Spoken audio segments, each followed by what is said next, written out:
Savoir faire un bilan, en tirer des conclusions, des axes de progression. Bonjour les amis, aujourd'hui nous allons aborder le sujet de l'analyse de votre situation. Avoir des objectifs SMART, c'est très bien. Les atteindre, c'est encore mieux. Et savoir comment on peut encore s'améliorer, c'est le Graal. Le qualiticien Deming nous a montré le chemin à travers sa roue. En effet, il a su mettre en avant le processus ou cheminement pour gérer un projet en 4 étapes. La première consiste à planifier vos tâches en fonction de votre objectif. Un exemple vous permettra de mieux comprendre. Si mon objectif est de perdre 10 kg en 3 mois, je ne vais pas les perdre le premier mois, ou alors je vais m'imposer une discipline néfaste à ma santé sur du long terme. Il est bien plus efficient de morceler les résultats sur 3 mois et de ne perdre que 3 kg sur le premier mois, de ventiler le reste à perdre sur les 2 mois suivants. Découper un objectif en sous-objectifs, c'est la clé, beaucoup plus digeste et accessible. On se sert donc de la planification pour prévoir de perdre 3 kg le premier mois, puis 3 autres le mois qui suit et les 4 kg le 3e mois. Ainsi, notre objectif devient atteignable, c'est le A de SMART. La deuxième étape est de passer à l'action et donc de le faire. Dans notre exemple, on peut même morceler encore l'objectif pour se dire « je vais perdre 700 grammes la première semaine ». Cette deuxième étape est évidemment la plus importante pour se rapprocher de votre objectif. Car si vous ne passez pas à l'action, il y a de fortes chances que vous allez échouer. Puis vient la troisième étape, le check, ce qu'on appelle aussi en français le contrôle. Vous allez contrôler si au bout de la première semaine, vous avez perdu ces 700 grammes. Peut-être que oui, et parfois même plus, alors c'est parfait. Mais peut-être que non. Et alors à ce moment-là, il vous sera encore temps d'ajuster votre méthode.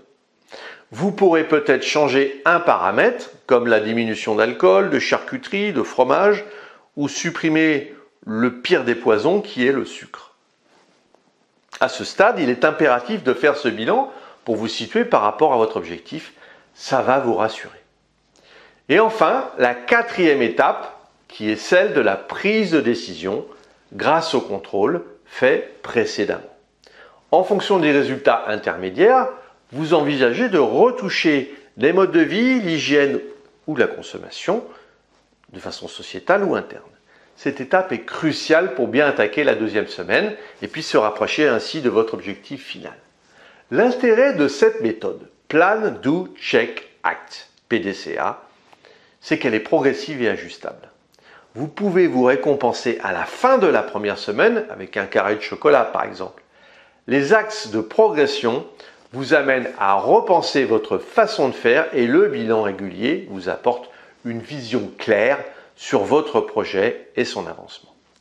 C'est ce qu'on a coutume d'appeler l'amélioration continue en management qualité. L'avantage de ce processus est qu'il est systématique. Vous reproduisez la route Deming sur la deuxième semaine et puis refaites un bilan à chaque fin de semaine. En fait, vous vous proposez des jalons. Ce qui est valable dans notre exemple sur la perte de poids est tout aussi d'actualité pour tous les domaines de votre vie, aussi bien professionnels ou personnels.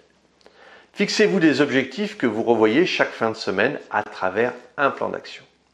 Vous pouvez également mettre en place des indicateurs pour mesurer votre degré de satisfaction ou celle d'un client ou celle de votre famille.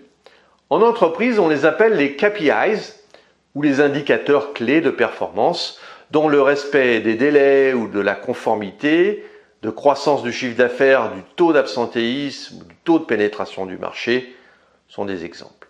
Ces indicateurs sont donc chiffrés et permettent de suivre l'efficacité d'une action par rapport à des objectifs définis. On trouve généralement 2 types d'indicateurs au sein des équipes. Le premier, c'est ce qu'on s'appelle les activités metrics. Quelques exemples. Le nombre d'employés formés à de nouvelles technologies de travail, le nombre de produits sortis du département recherche et développement sur les 6 premiers mois de l'année, etc., etc. En 2, les secondes concernent l'impact de vos actions sur votre marché. Ce sont ce qu'on appelle les impact metrics. Par exemple, votre part de marché sur une catégorie de produits, les ventes de vos produits en e-commerce ou le taux de désabonnement à vos services. Vous voyez l'intérêt de suivre ces métriques. Ils vous renseignent sur votre activité, sur l'avancement de vos projets, sur l'analyse de risque et vous rassurent sur les choix à prendre pour vous développer.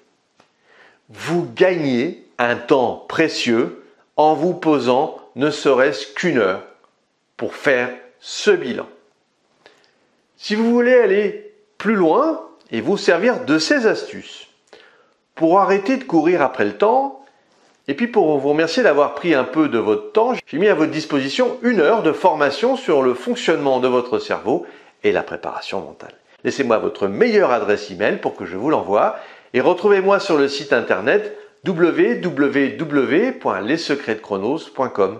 Abonnez-vous à la chaîne, mettez-moi un pouce bleu et si vous souhaitez qu'on travaille ensemble à travers un coaching que je vais vous offrir, il va durer une demi-heure et ensemble on va pouvoir reprendre vos objectifs et mettre des solutions à vos problèmes. Voilà, je vous dis merci les amis, à très vite.